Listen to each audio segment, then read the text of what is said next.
Abhilashi University. Admission start for 2020 and 21.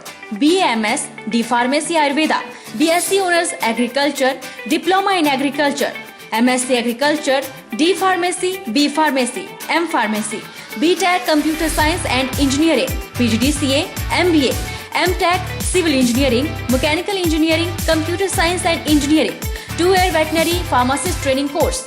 Also contact for 4-year BA BEd, BSc BEd, Diploma in Arts and Craft, MA Economics, MA Education, MSc Geology Mathematics, PhD in Geology, Management, Education, Pharmacy, Mechanical and Computer Engineering, BSc Medical Lab Technology, BPT. Contact for admission. Abhilashi University, Chalchawk, District Mandi, Himachal Pradesh.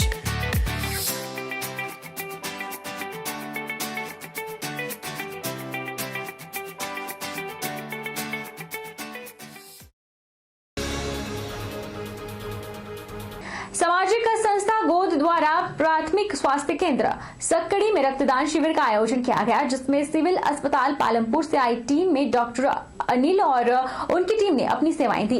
रक्तदान शिविर में 14 unit रक्त इकट्ठा किया गया। कार्यक्रम को सफल बनाने के लिए सभी रक्तदानियों का आभार जताया गया। संस्था के प्रदेशाध्यक्ष राकेश कटोच ने कहा कि 1 यूनिट खून 4 जिंदगी को बचाता है, इसलिए सभी को रक्तदान करना चाहिए। प्रदेश सरकार, वन विभाग और जन सहभागिता के सतत प्रयासों से फॉरेस्ट सर्वे ऑफ इंडिया की 2019 की रिपोर्ट के अनुसार हिमाचल प्रदेश में 334 स्क्वायर किलोमीटर वनांचित क्षेत्र बढ़ा है। यह जानकारी डीएफओ मंडी एसएस कश्यप ने दी। उन्होंने बताया कि इस वर्ष पौधारोपण कार्यक्रम के तहत जन सहभागिता के माध्यम से 172 हेक्टेयर क्षेत्र में 1.5 लाख पौधे रोपित करने का लक्ष्य रखा गया है। डीएफओ मंडी एसएस कश्यप ने जानकारी देते हुए बताया कि इस वर्ष पौधारोपण कार्यक्रम के तहत वन मंडल मंडी में 172 हेक्टेयर भूमि पर 1.5 लाख पौधे रोपित करने का लक्ष्य रखा गया है। इस अभियान के तहत पंचायत स्तर तक स्कूल, महिला मंडल, युवक मंडल, स्थानीय लोगों के सहयोग से औषधीय और फलदार पौधे रोपित किए जाएंगे।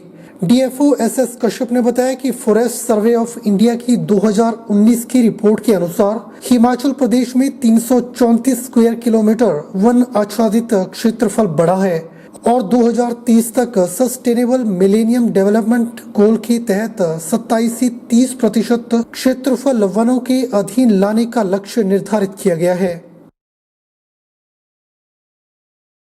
इस बार हमारा 172 हेक्टेयर का जो टारगेट है वो इस वन मंडल का है, जिसमें कि 1.5 लाख के करीब हम पौधे रोपित करेंगे और इसमें मेडिसिनल प्लांट्स, फलदार पौधे ज़्यादातर हम रोपित करेंगे। और ये जो हमारा पौधरोपण का जो कार्यक्रम है ये स्थानीय लोगों के सहयोग से स्थानीय महिला मंडल, युवक मंडल, पंचायतें, स्कूल और जो दूसरी स्वयंसेवी संस्थाएं हैं उनके सहयोग से इस कार्यक्रम को हम संपन्न करेंगे। लोगों की जो जन सहभागिता है वो मंडी जिला में पिछली बार भी सबसे ज़्यादा थी। इस बार भी हमें उम्मीद है कि मंडी जिला में सबसे ज़्यादा जो लोगों की सहभागिता इस बार हमें मिलेगी। और मैं सबसे आह्वान भी करता हूँ, अपील करता हूँ कि जहाँ भी खाली जगह मिलती है वो पौधरोपण उसमें करें, पौधे लगाएं।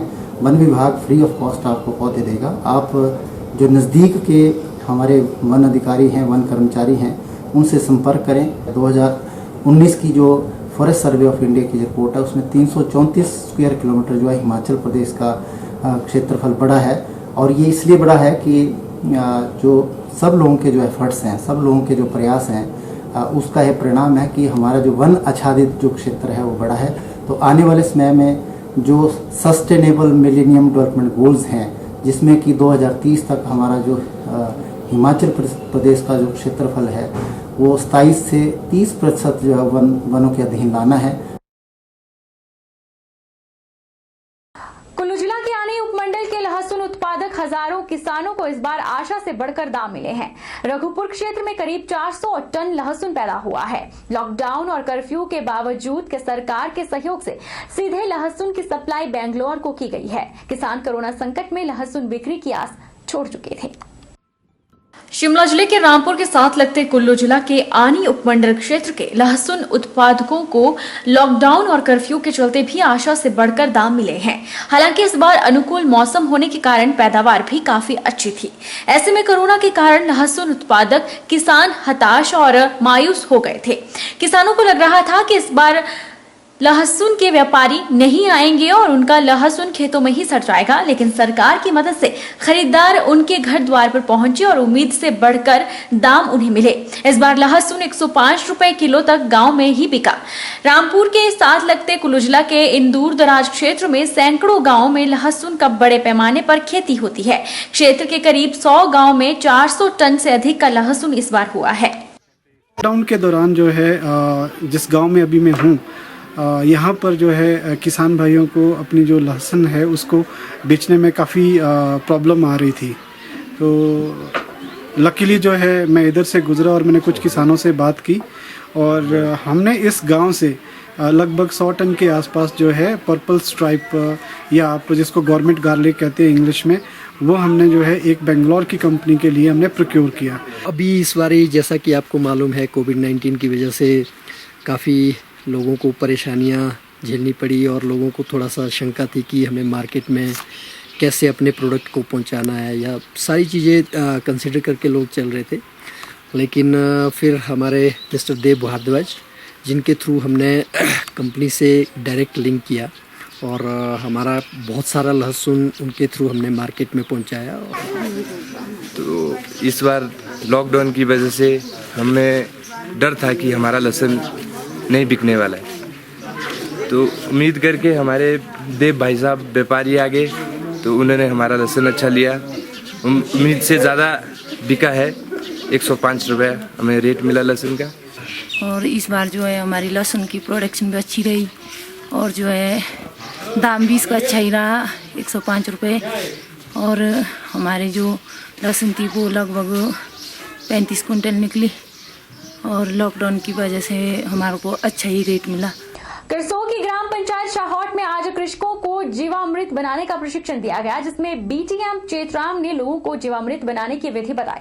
उन्होंने कहा कि इससे लोगों को भारी मुनाफा होगा, लोगों को दवाइयों के लिए दुकानों में नहीं जाना पड़ेगा। कृषक घर पर ही फसलों के लिए टॉनिक और नेचुरल फंगिसाइड का घोल बना सकते हैं, जिसमें लोगों को पूरी सामग्रियों के बारे में बताया गया। अनलॉक 2 होते ही जिंदगी पटरी पर लौटने लगी है। नूरपुर से बाया लाहड़ू होते हुए सांची नाला से तनहट्टी की ओर जाने वाली मार्ग को दुरुस्त करने का कार्य लोक निर्माण विभाग की ओर से शुरू किया गया है। मार्ग में विभिन्न स्थानों पर पड़े गड्ढों को भरकर उन पर पैचवर्क किया जा रहा है। कोरोना महामारी के दौरान कर्फ्यू में इस मार्ग में बड़े वाहनों की आवाजाही को लेकर अनुमति प्रदान की गई थी, जिससे सड़क की हालत बद से बदतर होने लगी थी। ऐसे में इस मार्ग की हालत सुधरने लगी है। मार्ग की हालत सुधरने से वाहन चालकों ने राहत की सांस ली है। बहरहाल बुलेटिन में इतना ही। आप देखते रहिए HP 24/7।